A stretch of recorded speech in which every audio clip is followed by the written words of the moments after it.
Hello friends, आज हम बात करेंगे डीएलएड फर्स्ट सेमेस्टर के बारे में। दोस्तों आज का हमारा जो विषय है वह है शिक्षण अधिगम के सिद्धांत।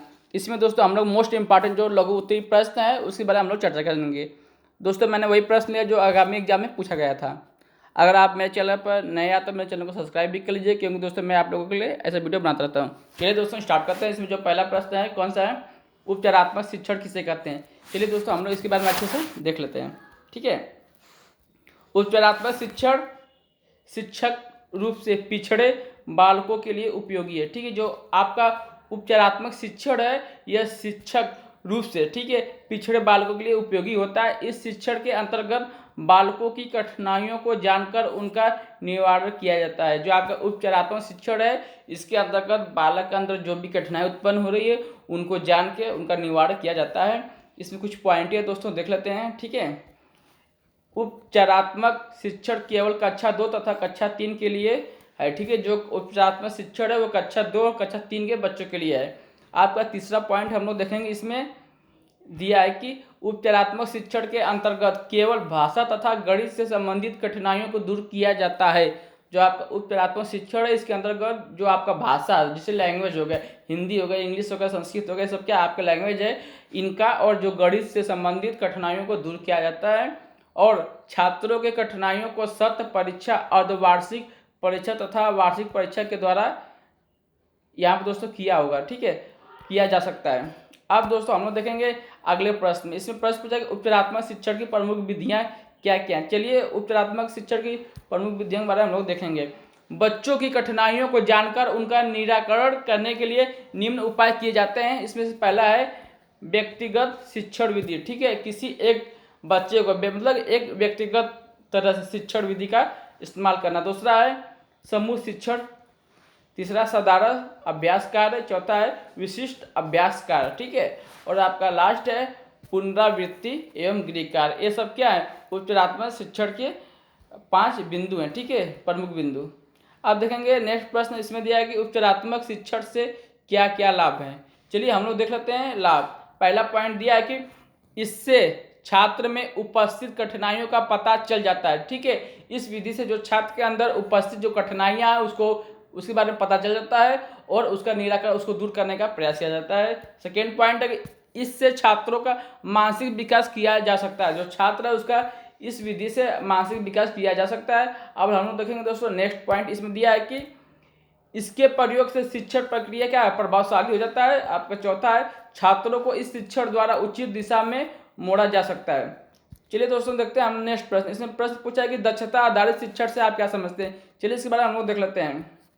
शिक्षक जब शिक्षण कार्य करता है तो वह विभिन्न गतिविधियों के माध्यम से टीएलएम का प्रयोग करके बालकों में दक्षताओं का विकास करता है। ठीक है, एक जो शिक्षक है, जो एक टीचर जब अपना शिक्षण का कार्य वो करता है तो वो विभिन्न गतिविधियों का इस्तेमाल करता है और साथ साथ जो टीएलएम का प्रयोग करके वो बालकों में दक्षताओं का विकास करता है। और इसमें देख लेते हैं दक्षता आधारित शिक्षण का अर्थ यह है कि छात्रों की दक्षता पर न्यूनतम अधिगम की संप्राप्ति करना है। ठीक है, इसमें बताया जा रहा है कि जो दक्षता आधारित शिक्षण का अर्थ यह है कि जो छात्रों की दक्षता पर न्यूनतम अधिगम की संप्राप्ति करना, सीखने का। ठीक है, और देख लेते हैं इसमें जिससे छात्रों की दक्षता को सुनिश्चित किया जा सके, जिससे छात्र कितने दक्ष हैं किसी भी विषय में उसको एक सुनिश्चित किया जा सके।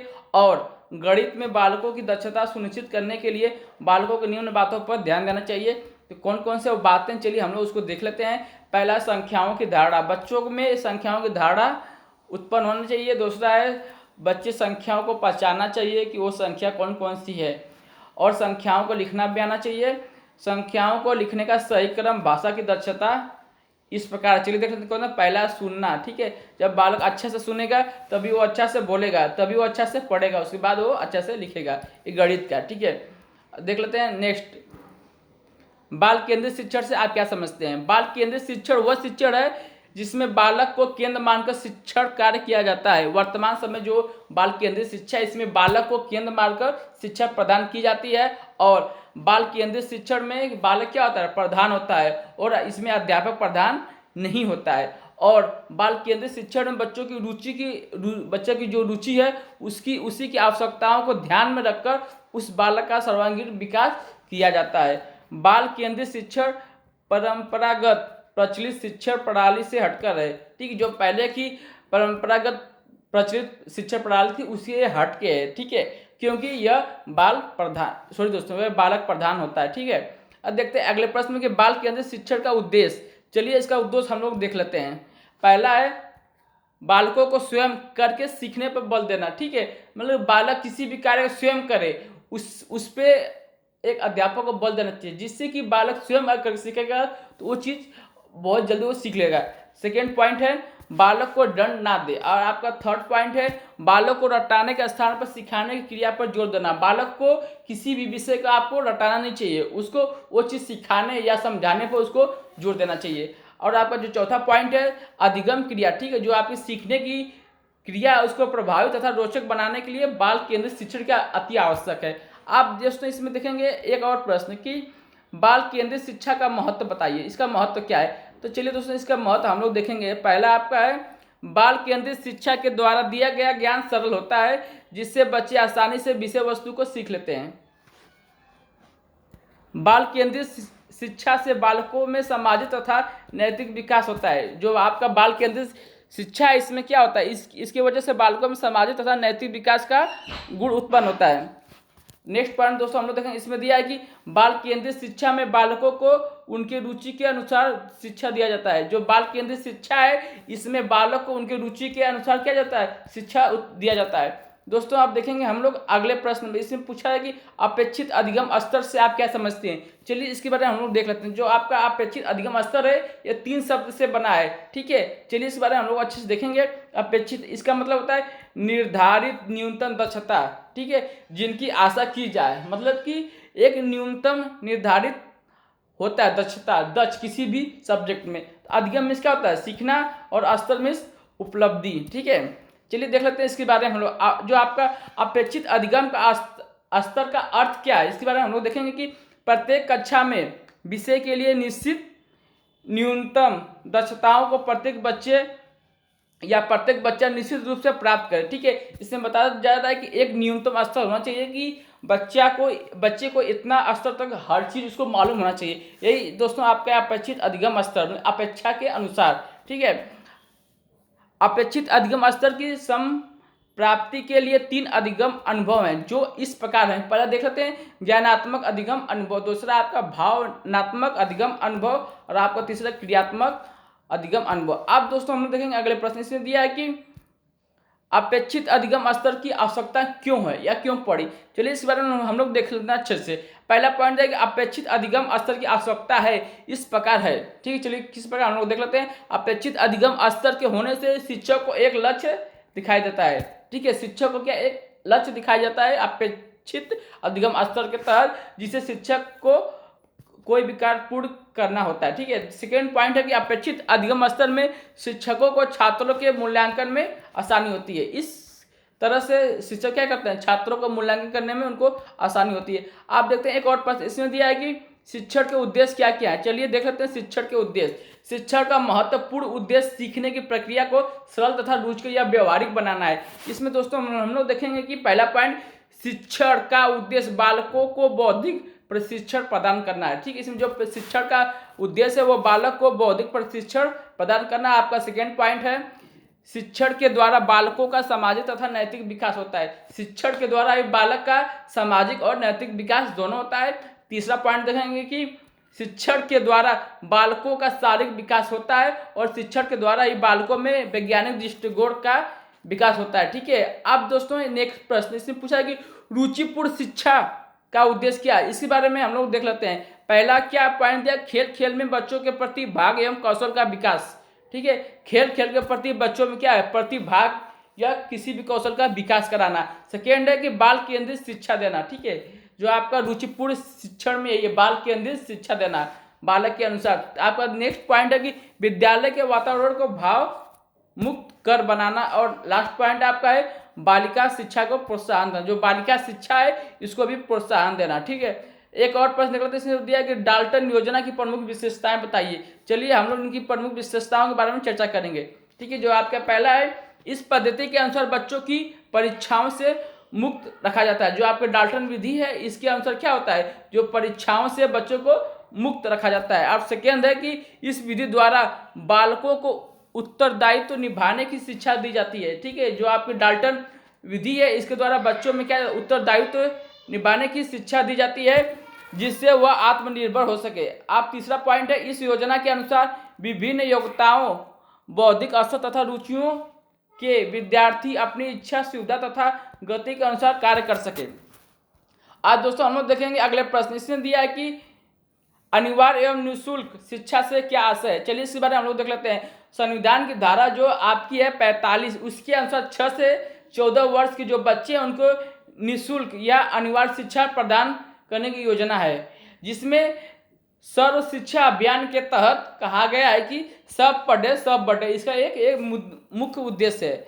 ठीक है, एक और प्रश्न निकला, इसमें पूछा है कि मॉन्टेसरी शिक्षा पद्धति के किन्हीं 3 विशेषताओं को बताइए। चलिए दोस्तों हम लोग उस विशेषताओं को देख लेते हैं। पहला है, इस विधि से शिक्षा की वैज्ञानिक भावना पर बल दिया जाता है। ठीक है, आपकी मॉन्टेसरी विधि है, इस पे शिक्षा में क्या वैज्ञानिक भावना पर बल दिया जाता है। श्रीमती मॉन्टेसरी ने निरीक्षण, अनुभव तथा प्रयोग के आधार पर पद्धति का निर्माण किया है। जो आपकी इस विधि की जो जनक हैं श्रीमती मॉन्टेसरी, इन्होंने जो निरीक्षण, अनुभव तथा प्रयोग के आधार पर इस पद्धति का इन्होंने निर्माण किया है। दूसरा इसमें दिया है कि इनका मानना है कि लिखना और पढ़ना सीखने की पद्धति बिल्कुल नवीन है। इन्होंने पहली बार लिखना तथा सीखने की प्रक्रिया में मांसपेशियों के संतुलन पर जोर दिया है। और लास्ट पॉइंट क्या बोलती हैं इनके बारे में देख लेते हैं। मॉन्टेसरी द्वारा अनुमोदित ज्ञानेंद्रियां शिक्षण मनोवैज्ञानिक सिद्धांतों के अनुकूल है। देखिए दोस्तों, आप एक और प्रश्न दिया कि शिक्षण विधियों के अंतर्गत प्रयुक्त अभिनय प्रणाली से क्या समझते हैं। चलिए इसके बारे में हम लोग देख लेते हैं। अभिनय प्रणाली को नाटक प्रणाली भी कहते हैं। अभिनय का अर्थ होता है कि किसी कहानी या नाटक के पात्रों एवं उनके क्रियाकलापों को शरीर की गतियों के द्वारा उसको प्रकट करना होता है। इसमें और देखेंगे कि अभिनय प्रणाली की जो मुख्य उद्देश्य, पहला क्या है देख लेते हैं, बच्चों को अपनी भावनाओं को अभिव्यक्ति का अवसर प्रदान करना है। इसमें क्या किया जाता है कि जो बच्चे हैं उनकी जो अपनी भावनाएं हैं या अभिव्यक्ति हैं उनको अवसर प्रदान देना चाहिए या करना चाहिए। अब देखते हैं सेकेंड, धारा प्रवाह बोल सकने की क्षमता का विकास करना। ठीक है, अभिनय के द्वारा 2 चीज होता है, बच्चों की अपनी भावनाओं की अभिव्यक्ति का अवसर प्रदान करना, दूसरा है धारा प्रवाह बोल सकने की क्षमता का विकास करना। दोस्तों एक और प्रश्न इसमें दिया है कि शिक्षण विधि के अंतर्गत प्रयुक्त प्रदर्शन विधि से आप क्या समझते हैं। चलिए इसके बारे में देख लेते हैं। प्रदर्शन विधि मुख्य रूप से विज्ञान विषय के शिक्षण के लिए उपयोगी है। जो आपका प्रदर्शन विधि है मुख्य रूप से विज्ञान जो विषय है उसके लिए क्या है, उपयोगी है। विज्ञान विषय में मुख्य रूप से प्रयोगों पर आधारित होता है। ठीक है, जो आपका विज्ञान विषय मुख्य रूप से प्रयोग पर आधारित होता है, जिनका संपादन प्रयोगशालाओं में संभव है। इनका जो संपादन होता है वो प्रयोगशाला में ही संभव है। अतः ये दोस्तों और देख लेते हैं, अतः विज्ञान विषय के लिए प्रयोगशाला का निर्माण किया जाना आवश्यक है। ठीक है, जो आपका विज्ञान विषय है इसके लिए प्रयोगशाला का निर्माण करना आवश्यक है। जब शिक्षण कार्य किसी वैज्ञानिक घटना की प्रकृति का स्पष्टीकरण करने के उद्देश्य से किया जाए तो यह विधि अत्यंत क्या महत्वपूर्ण साबित होती है, महत्वपूर्ण है। एक और प्रश्न देख लेते हैं, इसने दिया है कि सीखने की प्रक्रिया में प्रेरणा के सिद्धांत से आप क्या समझते हैं। चलिए इसके बारे में हम लोग अच्छे से देख लेते हैं। प्रेरणा के द्वारा बच्चों में किसी विषय के प्रति रुचि उत्पन्न की जाती है। ठीक है, जो प्रेरणा है क्या है, किसी भी बच्चे के अंदर रुचि, इंटरेस्ट पैदा किया जाता है या उत्पन्न किया जाता है। रुचि का संबंध ध्यान से होता है। जो आपका रुचि का संबंध क्या होता है, ये ध्यान से होता है। ठीक है, रुचि और संबंध एक सिक्के के 2 पहलू होते हैं। इसीलिए यदि बच्चे किसी कार्य को करते हैं तो उनमें क्या होता है, रुचि आवश्यक होता है, तभी वो अच्छे से उस कार्य को कर सकेंगे। एक और प्रश्न देखते हैं कि इसमें दिया है कि शिक्षण विधि में प्रयुक्त कहानी या कथन प्रणाली से आप क्या समझते हैं। चलिए इस बारे हम लोग अच्छे से देख लेते हैं। कहानी प्रणाली प्राचीन काल से चली आ रही है। ठीक है, जो आपकी कहानी प्रणाली है वो प्राचीन काल से चली आ रही है। कहानी में बच्चों को विषय सामग्री सरल एवं रुचि कर लगती है। कहानी प्रणाली से बच्चों में कल्पना शक्ति का विकास होता है। जो आपकी कहानी प्रणाली है इसमें क्या होता है, जो विषय आपका सरल और रुचिकर होता है, जिससे इस कहानी प्रणाली की विधि से बच्चों में क्या कल्पना जो शक्ति है उसका विकास होता है। ठीक है, चलिए इसके बारे में इसका महत्व हम लोग देख लेते हैं। पहला पॉइंट दिया है कि बच्चों को लिखने और पढ़ने की प्रेरणा मिलती है। ठीक है, बच्चों को क्या करें, लिखने और पढ़ने दोनों की प्रेरणा मिलती है। सेकेंड पॉइंट है कि बच्चों में ध्यान केंद्रित करने की आदत विकसित होती है। बच्चे में क्या होता है, किसी भी चीज पर एकत्रित ध्यान देना, इसकी क्या वो आदत बच्चों के अंदर विकसित होती है कहानी विधि से। एक और देख लेते हैं, विवरण प्रविधि या वर्णन प्रविधि में अंतर क्या है, इन दोनों में अंतर बताना है। चलिए हम लोग सबसे पहले देखते हैं कौन सा है विवरण प्रविधि और वर्णन प्रविधि में अंतर।